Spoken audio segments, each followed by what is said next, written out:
beberapa teori yang berusaha mengupas misteri tentang Candi Borobudur. Di antaranya mengatakan bahwa Candi Borobudur dibangun pada masa dinasti Sailendra dengan berbagai bukti ilmiahnya. Terdapat pula teori dari Kiai Haji Fahmi Basyah yang mengatakan bahwa Candi Borobudur dibangun pada masa Nabi Sulaiman, didukung dengan berbagai bukti-bukti yang dikemukakannya. Kedua teori tersebut tentu masih harus dibuktikan. Seperti yang kita ketahui bahwa selama berabad-abad Candi Borobudur terkubur di bawah lapisan tanah dan debu vulkanik yang kemudian ditumbuhi pohon dan semak belukar hingga menyerupai bukit. Candi Borobudur kembali ditemukan pada tahun 1814 ketika Indonesia tengah dijajah oleh Inggris. Penemu candi tersebut adalah Sir Thomas Stamford Raffles. Ketika mengunjungi Semarang, dia mendapat laporan temuan batu-batu terukir di bukit sekitar desa Bumi Segoro, yaitu wilayah dari Keresidenan Magelang Raffles. Kemudian dia mengutus asistennya, yaitu Cornelius, untuk melakukan penelitian. Cornelius akhirnya melakukan penelitian pada tahun 1814. Raffles kemudian menamakan bangunan megah ini dengan nama Borobudur, berasal dari kata bor dalam tata bahasa Inggris untuk menyebut desa terdekat dengan candi itu, yaitu desa Bor atau Boro, dan Budur dalam bahasa Jawa diartikan purba. Arti budur atau bidur dalam bahasa Jawa juga berarti bisul. Walaupun pada faktanya tidak terdapat desa dengan nama Bor di sekitar Budur, jika kita menelusuri di internet tentang kapan Candi Borobudur dibangun, maka kita akan menemukan jawaban bahwa Candi Borobudur dibangun pada tahun 750 Masehi. Johannes Gisbertus Kasparis, seorang filolog Belanda, menulis dalam disertasinya pada tahun 1954 memperkirakan pembangunannya sekitar tahun 824 Masehi. Namun ini hanyalah sebuah perkiraan, bukan hasil kesimpulan berdasarkan penelitian ilmiah akademis. Kitab-kitab yang dikatakan mendasari desain rancang bangunan ini adalah kitab Silva Sastra dan Vastu Sastra dari India. Namun faktanya semua kitab-kitab itu baru ada pada abad ke-5 Masehi, dan bangunan megah ini telah ada sebelumnya. Jika kita melihat dari peninggalan prasasti-prasasti yang ada, agama Buddha pertama kali masuk ke Nusantara sekitar abad ke-5 Masehi. Karena Nusantara pada abad ke-4 sampai dengan 7 Masehi tidak tercatat adanya misionaris India yang datang ke Nusantara, maka dapat kita duga pertama kali agama Buddha dibawa oleh pengelana dari Cina bernama Fahien. Namun orang-orang Tiongkok dari Fahien sampai dengan Ising datang ke Indonesia adalah untuk belajar dan bukan membawa Buddhisme dari negaranya. Kumpulan tulisan Fahien yang dikenal dengan judul Kingdoms atau catatan negara-negara Buddhis menulis bahwa di Jawa saat itu kepercayaan yang berkembang adalah Hindu-Buddha dan kepercayaan animis atau kepercayaan asli. Dalam catatannya tersebut secara tidak langsung mematahkan teori yang mengatakan bahwa agama Buddha dibawa olehnya, dan sekaligus mematahkan teori yang mengatakan bahwa Buddha masuk ke Indonesia pada abad ke-5 Masehi. Berdasarkan pada buku perjalanan biksu Tiongkok Fahien di tahun 399 sampai dengan 414 Masehi, terjemahan dari Korean Resen, teks bahasa Mandarin oleh James Lake, memiliki arti sebagai berikut. Dengan pergi menumpang kapal dagang besar, Fahien tiba dan berada dan tinggal di sini selama 2 tahun. Ia menulis salinan buku-buku suci sastra. Ia juga melihat dari jarak 10 langkah terlihat patung dengan corak emasnya, ditampilkan dengan jelas dan cerah, yaitu arca kayu lapis emas. Di antara orang-orang yang telah datang ke sini mengatakan bahwa 1000 pelajar telah mengambil sumpah di sini. Semuanya meninggalkan bayangan, mengikuti sungai Ponai di tempat di mana para pelajar pernah tinggal di situ, dan melakukan gerakan berjalan berputar mengelilingi stupa. Juga 4 guru duduk di 4 sudut di tempat ini. Menara telah didirikan dari sini terus pergi ke timur. Hampir 50 yojana kami tiba di kerajaan Tamraliti ini. Di mulut laut ada 24 sangharamas. Di sini semuanya memiliki imam tetap dan hukum dharma dihormati. Ini area barat situs di Bukit Katangka. Sekarang pergi ke barat 300 langkah menemukan tempat tinggal di antara bebatuan bernama Gua Pipala, di mana para pelajar secara teratur duduk bermeditasi di sebelah barat jalan. Kami menemukan taman bambu karanda di mana Sangharama lama masih ada. Lokasi yang dimaksud Fahien pada sekitar tahun 399 sampai dengan 414 Masehi adalah di Swarna Dwipa, yang juga dikunjungi oleh Isin pada sekitar tahun 671 sampai dengan tahun 695 Masehi, tepatnya di area kota suci yang landmarknya adalah Muara Takus. Gua Pipala adalah lubang Koliong atau lubang hitam disebut masyarakat setempat, dan taman bambu karanda adalah koto bambu kuning atau koto Sogio. Sangharama lama ini adalah perguruan dewa dewi atau Nanlanda masyarakat setempat menyebutnya. Sedangkan buku terjemahan bahasa Inggris dari catatan perjalanan Xuanzang atau Yunsang sekitar tahun 602 sampai dengan tahun 664 Masehi oleh Samuel Bell pada tahun 1584 memiliki arti sebagai berikut. Ini di sebelah timur ada Sangharama dan di tengah-tengah hutan Amara adalah tembok fondasi tua. Fondasi tua ini adalah tempat Bodhisattva Asa Asga menyusun sastra yang disebut dengan Hinyang Singkau. Fondasi tua adalah sisa reruntuhan Universitas Dharmapala. Arah timur situ sebelah barat daya kota 8 atau 9 li adalah sebuah batu yang berdiam di Naga Tadakta, meninggalkan bayangannya di sini. Ini adalah tradisi, tidak ada sisa bayangan yang terlihat. Di sisi kota Sangharama Toa yang ada dinding pondasinya saja, disinilah Dharmapala Bodhisattva membantah argumen para bidat.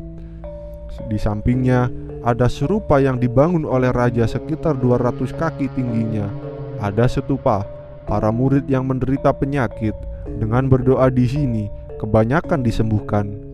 Di dekat ini ada bekas tanda di mana Tadakata berjalan ke sana kemari. 24 Sangharamas yang dilihat Fahien adalah berada di bagian barat sudut timur kota suci atau Moutakui, adalah sebutan terdahulu area ini sebelum disebut dengan Muara Takus. 3 tahapan Borobudur adalah gambaran yang menjelaskan bahwa Natraya, Bawana berarti jagat atau alam kehidupan, bahwa anak peraya adalah 3 dalam kehidupan yang ada di dalam semesta ini, bukan Kamadhatu, Rupadhatu, dan Arubadhatu. Istilah India pada relief dasar yang saat ini tidak diekspos. Terdapat tulisan swarga ini bukan istilah Arab. Kata Arab adalah Jannah, di India Nibbana, dan Nibbana bukan swarga. Ajaran asli Nusantara maju terdahulu, Dharma terekam pada budaya asli Nusantara. 3 alam kehidupan tercermin dalam 3 tahapan Borobudur, yaitu Bawana Langgeng atau alam kekal, Bawana Trio atau alam lahiriah, dan Bawana Tria atau alam rohaniah. Dalam Sunda Wiwitan disebut dengan Buana Niskala, Buana alam tengah, dan Buana Nyung Cung Sasaka Domas. Budaya Batak Parmali membagi 3 besar pola alam: Banua atau Buana, yaitu Banua Ginjang atau alam surgawi, Banua Tonga alam dimensi kita, dan Banua Toru atau alam maut. Budaya suku Asmat mengenal 3 konsep dunia, yaitu Oucapinni atau alam sekarang, Dampoucapinni atau alam bersinggahan, dan Safar atau surga. Moksartam jaga hitaya ca iti dharma, artinya dharma bertujuan untuk mencapai kebahagiaan rohani dan kesejahteraan hidup jasmani. Inilah falsafah dasar utama leluhur Indonesia terdahulu, yaitu dharma atau dhamma. Iswarna Dwipa Nusantara pada masa yang lebih tua lagi, jauh sebelum zaman Weda, yaitu sekitar 6500 sebelum Masehi, telah ada ajaran yang dianut, yaitu Dharma, ajaran asli Nusantara, yaitu kaum Saka nenek moyang kita. Disinilah sumber awal ajaran dharmik original. Sri Janayasa pada tahun 6 Masehi adalah putra Nusantara, pelopor dharmik original, landmark dari Motaku yang kini disebut dengan Candi Muara Takus. Para ahli dari barat memandang Hinduisme adalah peleburan atau sintetis dari berbagai tradisi dan kebudayaan di India, dengan pangkal yang beragam dan tanpa tokoh pendiri, tumbuh berdampingan dengan Buddhism. Hingga abad ke-8 terdapat teori yang mengatakan bahwa pangkal dari Hinduisme adalah Brahmanisme, ajaran Weda kuno atau berbasis Wedik, yang dibawa kaum Saka atau Cakya atau Saka atau Aryan. Artinya pemahaman ini dibawa oleh pendatang, kemudian tumbuh menjadi agama.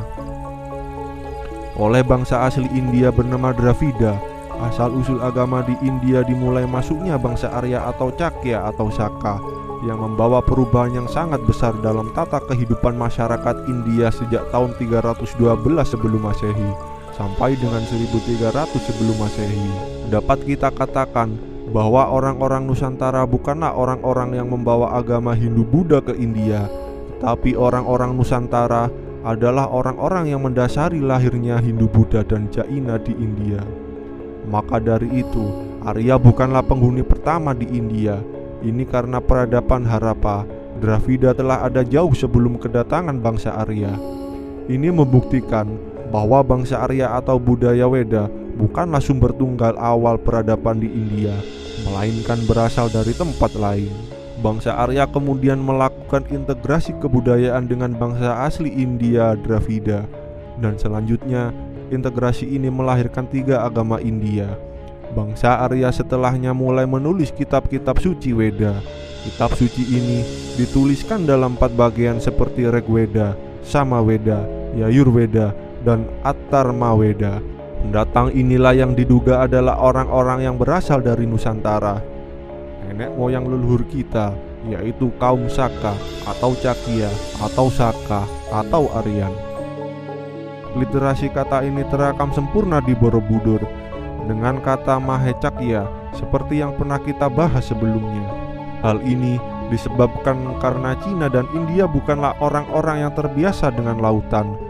Lokasi yang ditunjuk sebagai timur, disinilah sang pencipta alam semesta pertama kali menyanyikan Weda. Artinya, literasi kata timur pada kutipan tersebut adalah Asia Tenggara, Nusantara, Indonesia. Disinilah ajaran dharmik original berawal, berasal dan dipelajari jauh sebelum adanya ajaran yang terlahir di India. Jadi, pangkal dari Hinduisme adalah Brahmanisme, ajaran Weda kuno atau berbasis Wedik yang dibawa oleh kaum Saka atau Cakya atau Caka atau Aryan. Literasi teks kata Cakya tertera di relief dasar Borobudur kini tidak dapat dilihat karena ditutup. Caka adalah kaum leluhur Nusantara. Kaum Cakra sudah ada lebih dahulu jauh dari 78 Masehi, dari saat menaklukkan Raja Saliwahana India. Angka tahun 78 Masehi, angka tahun 78 Masehi ini yang disalah tafsirkan untuk menghitung awal tahun Saka di prasasti. Berbagai praktik budaya baru seperti ritual pengorbanan yang semuanya membentuk dasar budaya Hindu dan atau Weda. Awal dasarnya adalah ajaran leluhur kita, yaitu dharmik, adalah dharma atau dhammo. Terekam pada literasi kata Kusala Dharma Bhajana di figura dasar relief Borobudur. Jadi dapat dikatakan benar jika Hindu-Buddha berasal dari India, tapi tidak benar jika kita mengatakan situs-situs di Indonesia berdasarkan Hindu-Buddha dari India.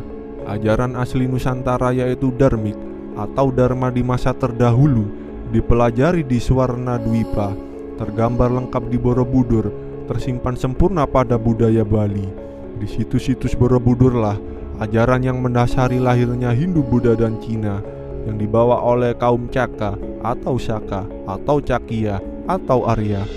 Kaum tersebut adalah leluhur kita yang keluar membawa ajaran dari Nusantara atau Indonesia. Jadi situs-situs di Nusantara tidak pada ajaran yang terlahir di India, yaitu Buddha atau Hindu, tapi ajaran yang tergambar di situs-situs Nusantara lah yang mendasari lahir dan tumbuhnya Buddha Cina dan Hindu di India.